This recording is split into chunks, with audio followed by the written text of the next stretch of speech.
Boa noite, Marcelo Neves, Globoesporte.com. Parabéns pela vitória e pela classificação. Queria abrir a coletiva fazendo sua análise sobre a partida e quanto essa goleada traz de confiança pensando no clássico com o Vasco no fim de semana.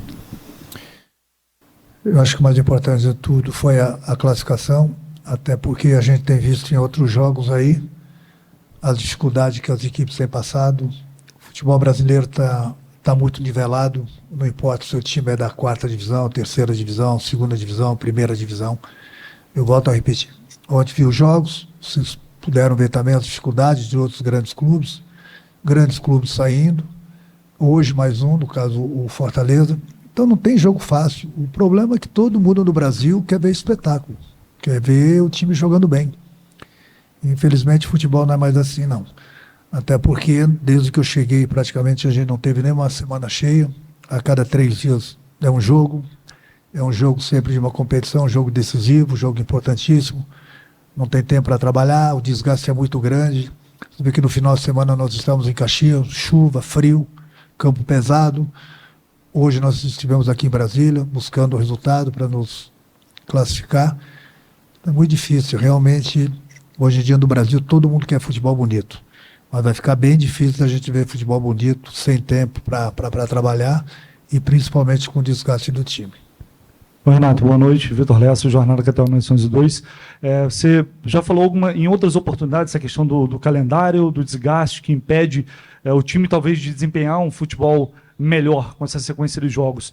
Mas buscando entender essa questão porque a gente fala de resultado, fala de desempenho, fala de boa atuação, mas talvez o torcedor queira, em alguns momentos, ver um pouquinho mais de intensidade, talvez colocar assim, de insatisfação, às vezes, por mais que o adversário seja mais fraco, mas de ter um pouco mais de vontade, de pressão na marcação, de mais chegada no ataque. Não necessariamente isso vai se transformar em vitória ou num bom jogo, mas talvez uma postura um pouco diferente, talvez seja por esse caminho? Não, mas o torcedor, nesse sentido, ele tem razão. Isso é o que eu mais cobro do meu time, de quem entra em campo. Agora, por outro lado, tem que sair em defesa sempre do meu grupo, justamente pelo desgaste. Você não pode toda hora sair fazendo marcação-pressão os 90 minutos, ninguém aguenta. Justamente pelo desgaste. Por exemplo, o Aparecidense jogou no sábado. Nós tivemos um jogo pesado lá em Caxias, viemos aqui para Brasília, que eles tiveram um dia a mais do que a gente. Sábado nós temos um clássico. O Vasco jogou ontem, nós jogamos hoje. O desgaste é muito grande. Eu tenho colocado jogadores em campo que estão pedindo para sair no intervalo do jogo porque não aguentam mais correr. Aí eu mudo meio time, eu não consigo a classificação, porque eu mudei meio time. Cara, é difícil agradar todo mundo. É difícil. O torcedor ele tem que entender que no momento o mais importante para a gente é o resultado. Eu entendo o que eles estão cobrando em alguns jogos. Eu também cobro diariamente do meu time, principalmente nos jogos, essa intensidade. Só que ao mesmo tempo não adianta eu querer cobrar uma intensidade com o desgaste do time. Até porque, eu volto a repetir, ninguém está dando desculpa. Eu tenho visto todos os jogos. Eu não tenho visto nenhum time do Brasil se destacando. Nenhum time jogando bonito e ganhando jogos. Todo mundo está buscando o resultado, justamente pelo desgaste. Então, quando as pessoas falam, falta intensidade, o time não jogou bem. Ok, acontece. Realmente tem acontecido isso. Mas põe em primeiro lugar, o time está desgastado. O calendário brasileiro desgasta qualquer clube no Brasil. Ou as pessoas entendem isso, ou não entendem. Tanto é que você vê em todos os jogos, toda hora, tem treinadores que mudam seus jogadores e tem que dar graças a Deus os grandes clubes que têm dinheiro, que têm praticamente 2 times, e muitas vezes a gente está vendo jogadores saindo de campo machucados. Por quê? Justamente pelo desgaste. Então, cobrar é uma coisa, querer também é uma coisa. Agora, ter condições de fazer é outra, bem diferente. Boa noite, Renato. Felipe André, da ESPN. Você falou na sua primeira resposta sobre a diferença cada vez menor de time da 1ª para a 4ª divisão. Queria que você falasse um pouco sobre o que a presidência te ofereceu de perigo, a equipe comandada pelo Lúcio Flávio, né, um velho conhecido, mas aonde que você vê que essa diferença está sendo cada vez menor? Quando eu falei já uns dias atrás, o Brasil está com carência de jogadores decisivos, craques, se diferenciam. Então é por isso que o futebol está muito nivelado. A Aparecidense está muito bem treinada e a Aparecidense tem jogadores de velocidade, que é muito importante no futebol.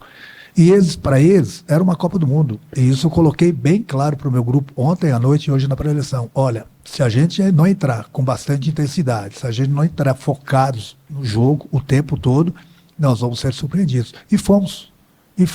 Justamente pela pergunta do teu colega, que eu concordo com ele. Baixamos um pouco a intensidade no início do jogo, tomamos o gol. E aí a gente tem que ficar correndo atrás. Aí todo mundo fica cobrando. Aí a gente tem que deixar espaço, tem que arriscar mais. Graças a Deus a gente conseguiu virar o jogo. Mas nem sempre a gente vai conseguir virar o jogo. Principalmente no primeiro tempo. Então você fala assim, o que a Aparecidense apresentou? Hoje em dia, quando eu falo futebol nivelado, vocês estão entendendo o que eu estou falando.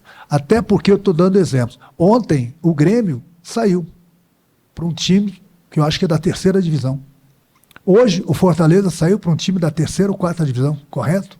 Ontem a gente viu o Vasco como passou. E aí eu pergunto para você, é só o Fluminense que está devendo? Eu sei que nós precisamos melhorar. Eu sei disso. Mas aqui eu falo, vários jogos, viagens, desgaste, entendeu? O importante no momento são os resultados para mim. É a passagem de fase da Copa do Brasil, buscar pôr no Campeonato Brasileiro e a semana que vem buscar a vaga para a próxima fase da Sul-Americana. Ou as pessoas, volto a repetir, entenderem isso, ótimo.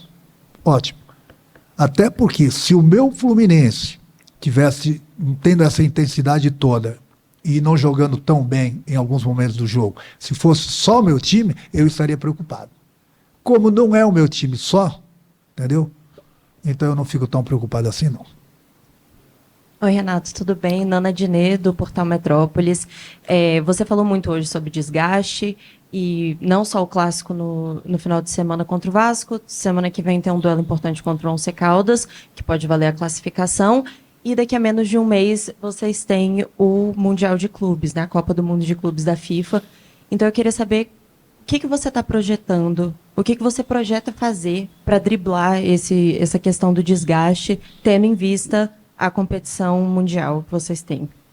Obrigada. É difícil, porque, como eu falei, né, todo mundo quer o resultado. A cada 3 dias nós temos um jogo decisivo. Se eu mudo muito o meu time, a gente perde em termos de entrosamento, perde um pouquinho também de qualidade, e é difícil. 4 grandes clubes vão disputar o Mundial. Graças a Deus o Fluminense é um desses grandes clubes. O restante praticamente vão dar férias para os jogadores. Eles vão descansar. Na volta das férias, eles vão ter tempo para se reorganizar. Enquanto a gente vai estar no desgaste do Mundial também. A gente não sabe até que ponto a gente vai avançar lá no Mundial. Então, todo mundo vai cobrar na volta de novo. Os jogadores, a maioria deles vão ter férias, a gente vai estar trabalhando. A gente vai voltar, todo mundo fez uma mini pré-temporada, enquanto a gente está se desgastando. E a cobrança vai ser igual.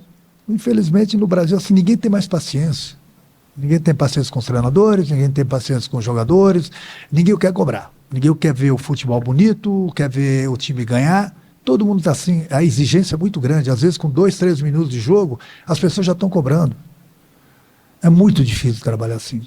É muito difícil. Então, e vocês que estão desse lado aí, que façam as críticas, façam seus trabalhos, os seus elogios, que é uma coisa normal que é o trabalho de vocês, é que eu falo. Muitas vezes o comentarista quer aquilo, quer ver exatamente o que o torcedor quer. Intensidade, futebol bonito, gols. Bom, aí ou se repensa no que se está comentando, entendeu? Pode cobrar, que é o trabalho de vocês, mas explica para o torcedor. Tem o desgaste. A cada 3 dias é impossível jogar bonito. É impossível você colocar o mesmo time em campo. É impossível você golear. Até porque, eu volto a repetir, o futebol está bastante nivelado. Boa noite, Renato. Henrique Alcaraz, Feras do Esporte, Band News FM, Goiânia. Queria primeiro saber como que foi o papo ali no intervalo.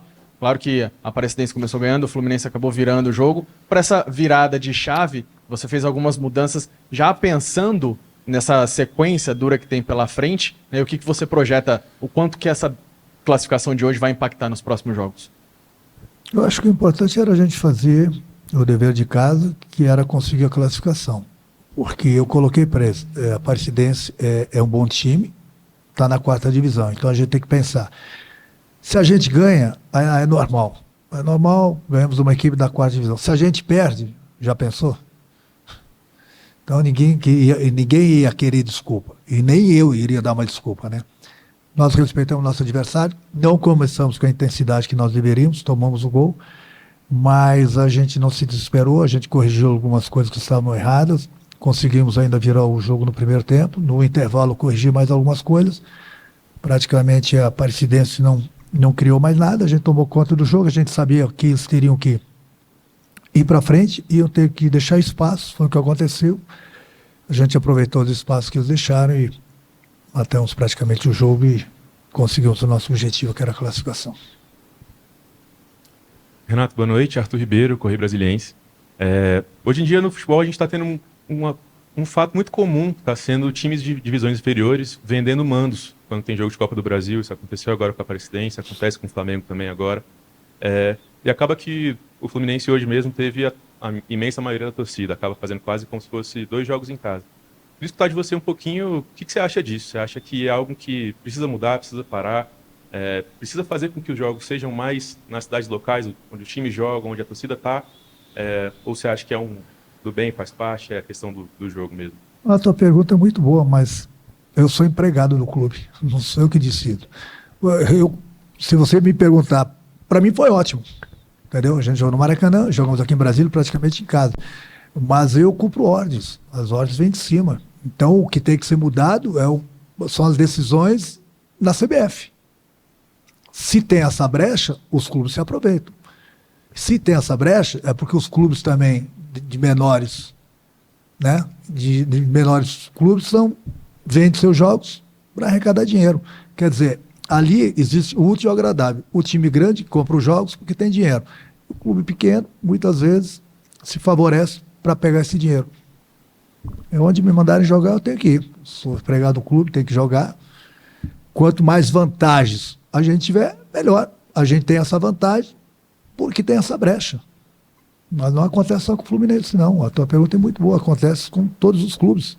Agora mesmo, amanhã, parece que o Internacional vai jogar em Santa Catarina. Então, se tem a brecha, meu amigo, é porque os clubes menores, economicamente, deixam. Então eles não podem reclamar. A última aqui para encerrar, Renato.